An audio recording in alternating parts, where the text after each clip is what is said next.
தவேக தலைவர் விஜய் போட்டியிட்ட பெரம்பூர் தொகுதியில் வெற்றி யாருக்கு? சற்று முன் லயோலா வெளியிட்ட வாக்குப்பதிவுக்கு பிந்தைய கருத்து கணிப்பு முடிவுகள் வெளியானது. எக்ஸிட் போல் முடிவுகள் கடும் அதிர்ச்சி.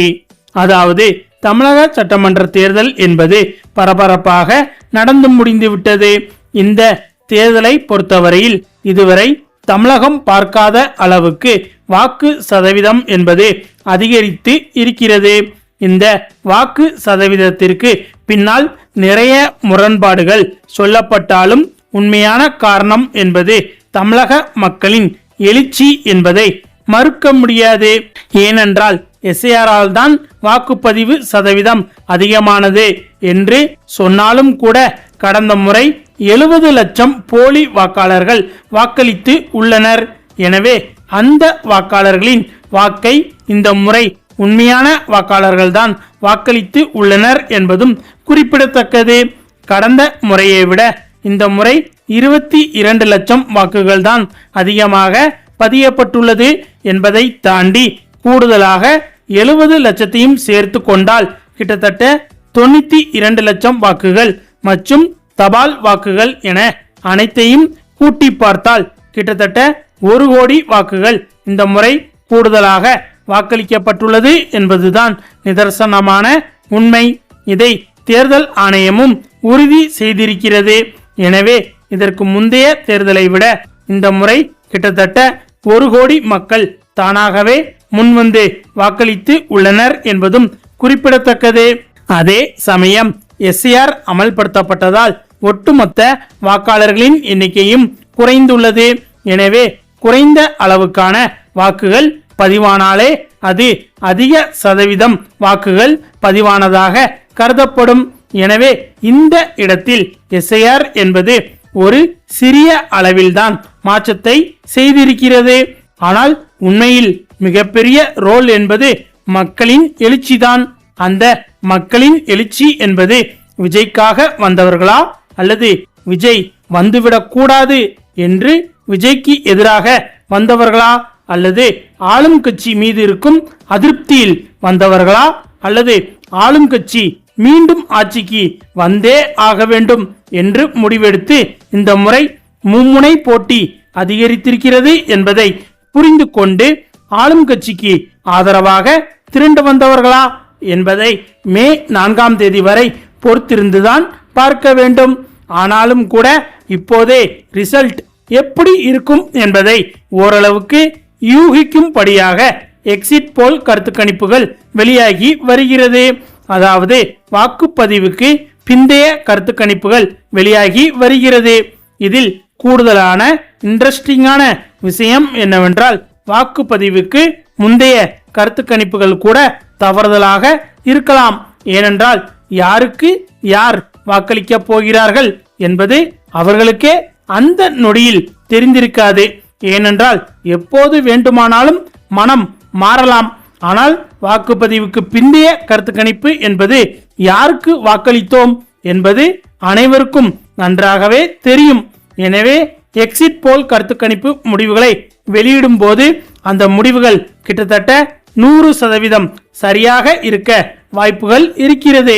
அந்த வகையில் தற்போது லயோலா நடத்திய எக்ஸிட் போல் கருத்து கணிப்பு முடிவின்படி இந்த தேர்தலில் பலரும் எதிர்பார்த்த முக்கிய தொகுதியான விஜய் போட்டியிட்ட பெரம்பூர் தொகுதியில் யாருக்கு வெற்றி வாய்ப்பு அதிகம் என்று கருத்து கணிப்பு முடிவுகள் வெளியாகி இருக்கிறது. பெரம்பூர் தொகுதியிலும் இந்த முறை அதிக வாக்குப்பதிவு நடந்திருக்கிறது. அந்த வாக்குகள் விஜய்க்கு ஆதரவான வாக்குகளா அல்லது விஜய்க்கு எதிரான வாக்குகளா என்ற குழப்பம் மக்கள் மத்தியில் எழுந்திருக்கிறது. அந்த குழப்பங்களுக்கு தீர்வு காணும் விதமாக இப்போது இந்த வாக்குப்பதிவுக்கு பிந்தைய கருத்து கணிப்பு என சொல்லப்படும் எக்ஸிட் போல் வெளியாகி இருக்கிறது. இந்த எக்ஸிட் போலின்படி பெரம்பூர் தொகுதியில் விஜய் வெற்றி பெறுவது என்பது அவ்வளவு எளிதாக இருக்காது என்றும் விஜய்க்கு கடுமையான போட்டியை திமுக கொடுக்கும் என்றும் இந்த கருத்து கணிப்பு முடிவுகள் வெளியாகி இருக்கிறது. கிட்டத்தட்ட 35% இருந்து 40% வரையிலும் விஜய் வெற்றி பெறுவதற்கான வாய்ப்பு இருப்பதாகவும், அதாவது அந்த அளவுக்கான மக்கள் விஜய்க்கு வாக்களித்ததாகவும், அதே சமயம் 38% முதல் 46% வரையிலான மக்கள் திமுகவுக்கு வாக்களித்ததாகவும் இந்த கருத்து கணிப்பு முடிவுகள் வெளியாகி இருக்கிறது. ஆக இதன்படி பார்க்கும்போது மிக மிக கடுமையான போட்டி இருக்கிறது என்பதை புரிந்து கொள்ள முடிகிறது. எனவே மே 4 என்பது விஜய்க்கு மிகப்பெரிய கடுமையான நாளாக இருக்கும் என்பதில் எந்த ஒரு சந்தேகமும் கிடையாது. அதுவும் இதற்கு முன்பு இதே பெரம்பூர் தொகுதியில் வாக்குப்பதிவுக்கு முந்தைய கருத்து கணிப்புகளில் விஜய் வெற்றி பெறுவார் என்று சொல்லப்பட்டது. அதாவது வாக்குப்பதிவுக்கு முந்தைய கருத்து கணிப்புகளில் விஜய் பெரம்பூர் தொகுதியில் போட்டியின்றி ஓரளவுக்கு ஈஸியாக வெற்றி பெறுவார் என்றுதான் அத்தகைய கருத்து கணிப்புகளில் சொல்லப்பட்டது. ஆனால் தற்போது வெளியாகி இருக்கும் இந்த வாக்குப்பதிவுக்கு பிந்தைய கருத்து கணிப்புகளில் விஜய் வெற்றி பெறுவது கடும் சவாலாக இருக்கும் என்று முடிவுகள் வெளியாகி விஜய் கட்சியினரை கடும் அதிர்ச்சி அடைய வைத்துள்ளது. அது மட்டுமில்லாமல் விஜயாலேயே வெற்றி பெறுவது கடினமாக இருக்கும்போது அவர் கட்சி போட்டியிடும் மற்ற 232 தொகுதிகளில் விஜய் கட்சிக்கு வெற்றி வாய்ப்பு எப்படி இருக்க போகிறது என்பதுதான் மிகப்பெரிய கேள்வியாக மாறியிருக்கிறது. ஆக மேலே சொன்ன 1 கோடி மக்களின் எழுச்சி வாக்குகள் என்பது விஜய்க்காக வரவில்லை என்பதை இந்த இடத்தில் புரிந்து கொள்ள முடிகிறது.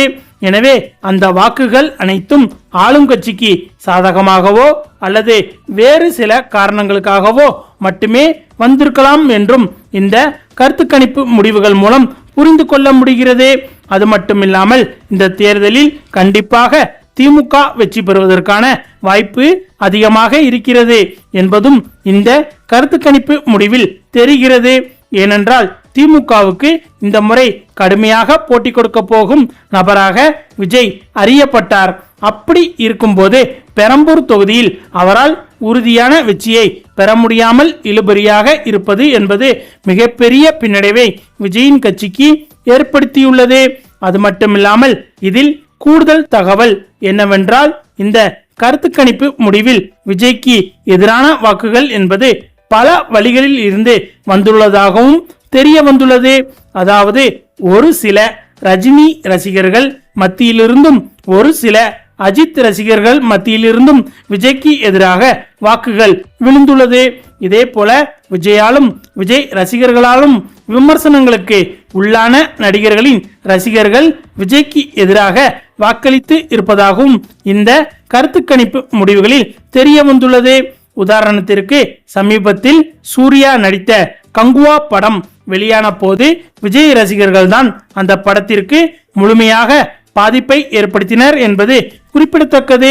அதனைத் தொடர்ந்து சமீபத்தில் வெளியான பராசக்தி படத்தின் நிலைமையும் அதாள பாதாளத்திற்கு சென்றதற்கு விஜய் ரசிகர்கள் ஃபேக்டர் என்பது மிக முக்கிய காரணமாக பார்க்கப்பட்டது. அதோடு சமீபத்தில் தான் ரஜினியை சீண்டும் விதமாக விஜய் கட்சியை சேர்ந்த ஆதவ் அர்ஜுனா ரஜினிக்கு எதிராக பேசியிருந்தார். அதற்கு ரஜினியும் தனது கண்டனங்களை தெரிவித்திருந்தார் என்பது குறிப்பிடத்தக்கது. அது மட்டுமில்லாமல் இவர்கள் எல்லாரையும் தாண்டி எப்போதுமே விஜய் ரசிகர்களுக்கும் அஜித் ரசிகர்களுக்கும் 7ஆம் பொருத்தமாகத்தான் இருக்கும். எனவே விஜய்க்கு எதிராக ஒரு சில அஜித் ரசிகர்களும் களத்தில் இறங்கி வேலை பார்த்துள்ளனர் என்று தெரிகிறது.